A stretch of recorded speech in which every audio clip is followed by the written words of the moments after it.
لام نون را، لام نون را، را کو دیکھیں میں پور کر کے پڑھ رہا ہوں، موٹا کر کے پڑھ رہا ہوں، لام نون را، لام نون را، ٹھیک ہو گیا؟ اچھا، اب ان تین حروف کو قافیہ کہتے ہیں۔ ان کی ادائیگی کا طریقہ کیا ہے؟ زبان کی نوک کو اب چھوڑ دیں، زبان کا کنارہ، زبان کا کنارہ جس کو عربی میں طرف لسان کہتے ہیں۔ ایک تو زبان کی نوک ہوتی ہے، ایک زبان کا کنارہ ہوتا ہے۔ تو زبان کا کنارہ جو ہے اوپر والے دونوں دانتوں کے مسوڑوں سے لگے گا، سامنے والے دونوں دانتوں کے مسوڑوں سے لگے گا۔ ویسے اس کی ادائیگی کی جگہیں دو اور بھی ہیں، بس میں آپ لوگوں کو کنفیوز نہیں کرنا چاہتا، لیکن یہ جو ہے بالکل آسان طریقہ ہے کہ زبان کا کنارہ اوپر والے دونوں دانتوں کے مسوڑوں سے جب ہم لگائیں گے تو لام نون را کی ادائیگی ہوگی۔ اب یہ جو زبان کا کنارہ ہوتا ہے نا، یہ آپ کی نوک ہی ہوتی ہے، اصل میں نوک کے بالکل ساتھ جو جگہ ہوتی ہے نا سائڈ اس کی، وہ زبان کا کنارہ کہلاتا ہے، ٹھیک ہے؟ آگے ہم تین جو حروف ہیں یہ ہم انشاءاللہ پھر سوموار والے دن یہ اگلا سبق ہم پڑھیں گے، کیونکہ ایک ہی دن زیادہ حروف ہو جائیں گے تو پھر گڑمڑ ہو جائیں گے، تو تھوڑے بتائے جاتے ہیں اس لیے کہ آپ لوگ اچھے طریقے سے تیار کریں، اور اگر آپ لوگوں نے تیار نہ کیے تو پھر یہ سارا کچھ بتانے کی ضرورت ہی نہیں ہے، اس کا فائدہ نہیں ہے، نقصان ہے۔ تو اب ہم چلتے ہیں آگے۔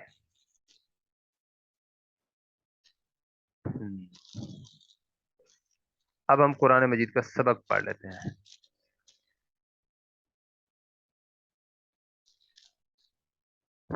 دیکھیں، 275 نمبر آیت تک ہم نے کل پڑھا تھا۔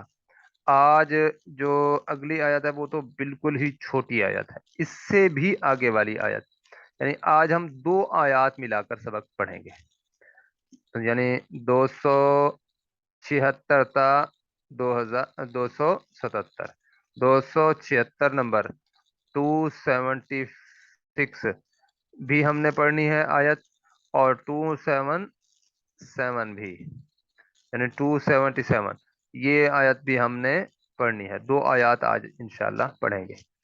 اچھا، اب کیا ہے؟ یمحق اللہ، قاف کو بھی پر کر کے پڑھنا ہے، اللہ کے لام کو بھی پر کر کے پڑھنا ہے، کیونکہ اللہ کے لام سے پہلے اگر پیش آ جائے تو بھی اللہ کے لام کو پر کر کے پڑھتے ہیں، اور اللہ کے لام سے پہلے اگر زبر آ جائے تب بھی اللہ کے لام کو پر کر کے پڑھتے ہیں، ٹھیک ہے؟ اس پیش کو پوریا باریک نہیں پڑھنا، بلکہ اللہ کو پر کر کے پڑھنا ہے۔ وجہ کیا ہے؟ پیچھے زبر ہو یا پیش ہو۔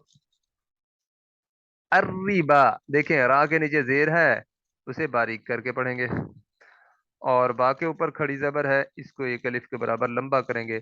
وَيُرْبِي الصَّدَقَاتِ، را ساکن ہے، اسے پر کر کے پڑھیں گے، کیوں؟ کیونکہ اس سے پہلے پیش ہے، یہ را ساکن سے پہلے پیش آ جائے یا زبر آ جائے تو اسے پر کر کے پڑھتے ہیں، موٹا کر کے پڑھتے ہیں۔ اور با کے نیچے زیر آگے صاد کے ساتھ مل رہی ہے، بالصدقات، قاف حرف مستعلیہ ہے، صاد حرف مستعلیہ ہے، دونوں کو ملا کر پڑھیں گے، پر کر کے پڑھیں گے۔ واللہ، اللہ کے نام کے جو ہے اس کو پر کر کے پڑھیں گے کیونکہ اس سے پہلے زبر آئی ہے، پیش آتی تب بھی پر کر کے پڑھتے ہیں، موٹا کر کے پڑھتے ہیں۔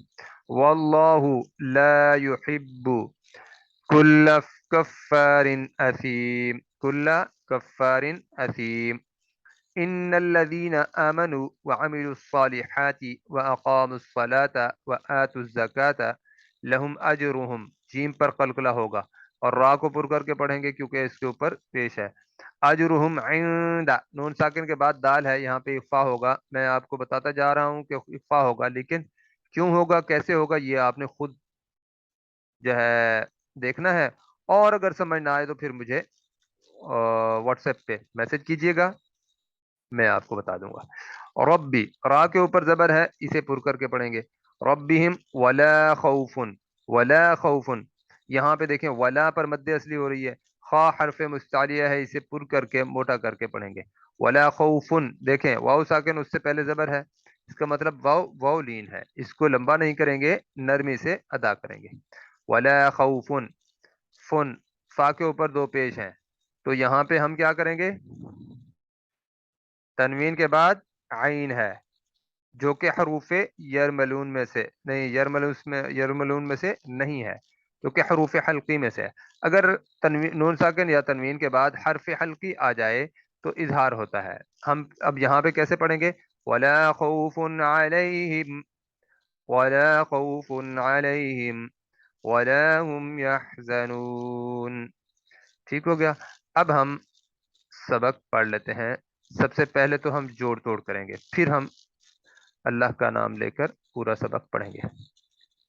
یا زبر میم یم، حا زبر حا، یم حا، قاف پیش لام قل، یم حقل، لام کھڑی زبر لا، یم حق اللہ، ہا پیش را ہر، را زیر ری، یم حق اللہ ری، با کھڑی زبر با، ہر ری با، واو زبر وا، یا پیش را یور، با زیر صاد بس، صاد زبر صا، ویور بس صا، دال زبر دا، بس صدا، قاف کھڑی زبر قا، بس صدقا، تا زیر تی، بس صدقاتی، واو زبر لام ول، لام کھڑی زبر لا، واللہ، ہا پیش ہو، واللہ، لام زبر الف لا، یا پیش ہا، یا پیش یو، لا یو، حاضر با حب، لا یحب، با پیش بو، لا یحب بو، اس کو ملا کر پڑھیں گے تو لا یحب بنے گا اور درمیان میں شد آ جائے گی۔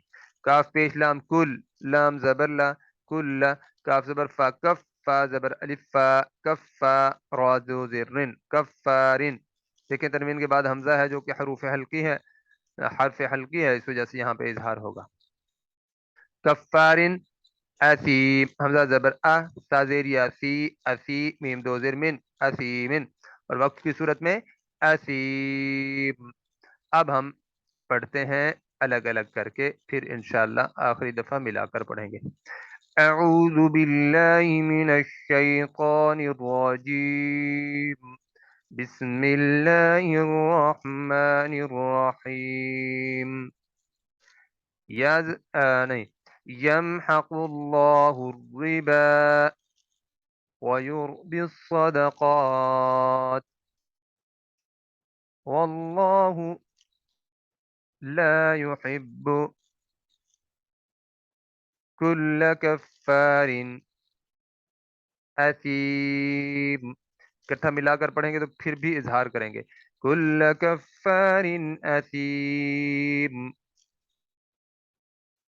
ان الذين آمنوا وعملوا الصالحات وأقاموا الصلاة وآتوا الزكاة لهم نہیں، لهم أجر، لهم أجرهم عند ربهم ولا خوف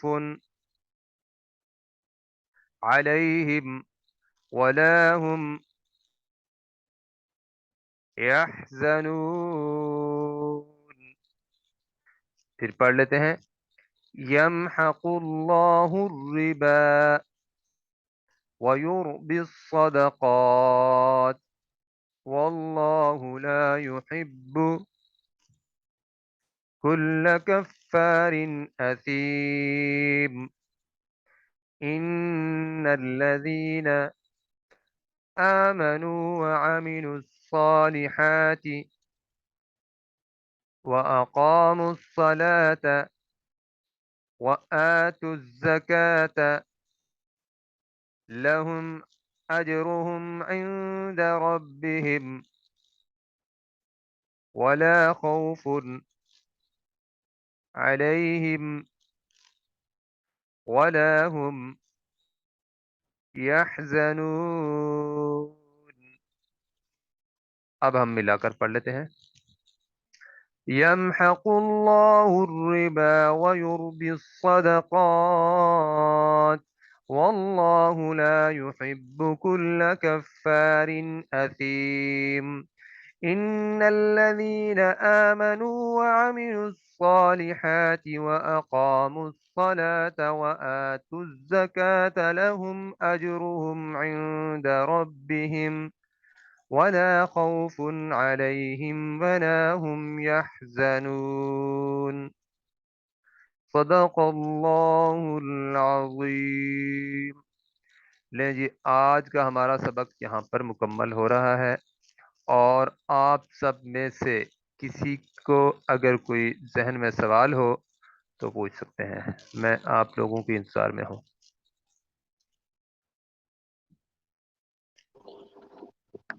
السلام اپنے علیکم ورحمۃ اللہ وبرکاتہ۔ جی جی میں نے کہنا تھا یہ آیت میں یہ